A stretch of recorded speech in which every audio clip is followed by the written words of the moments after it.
speaking today at all, but I just came in and I just thought, wow, because I can remember coming round here when we first came to view the premises, and it's always had huge anxiety. Is it the right place? Is it in the right place? You know, have we got the funding for it? And I've just got to take my hat off to you all who've helped to facilitate it, really.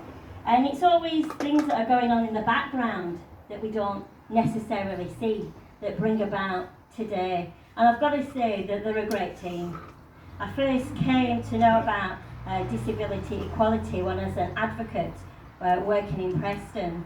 And I was always confident that when I referred the clients to disability equality, that they were going to get a service. But it's not just about a service.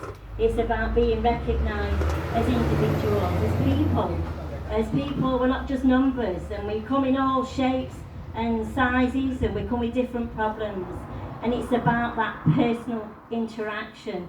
And I was always sort of guaranteed that when I referred someone to disability equality, I knew that they were going to be well looked after. And one lady, and I think she doesn't realise how important she is in all of this, has got to be Mel.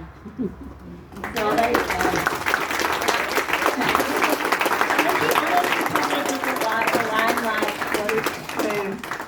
I also believe that within all this we've had a few painters and decorators. There's a guy on the back row. I'm terrible at names. Yeah, stick your hands up. You all deserve a huge round of applause.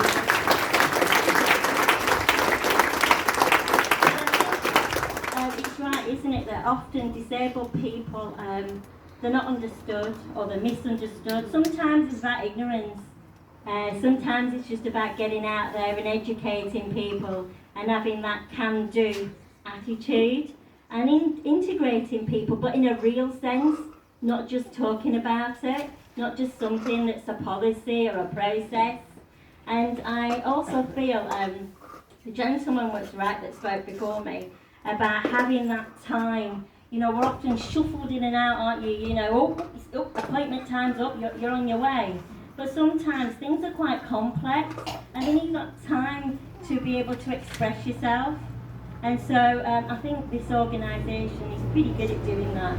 And I'd like to thank all the people in the back room in supportive banking, independent living. They're all services within the building that they're just sort of beavering away, and they don't necessarily get that recognition. So I'd like to say thank you to everybody that has contributed to the opening of the hub. And it's a great facility, and I can see it's going to be, you know, better and better, but do please remember that it needs your support at any level. You know, you might think, oh, I can only do a little bit of this or a little bit of that, but everybody doing their bit is helpful. Many hands make light work, don't they? So there you go, that's me done.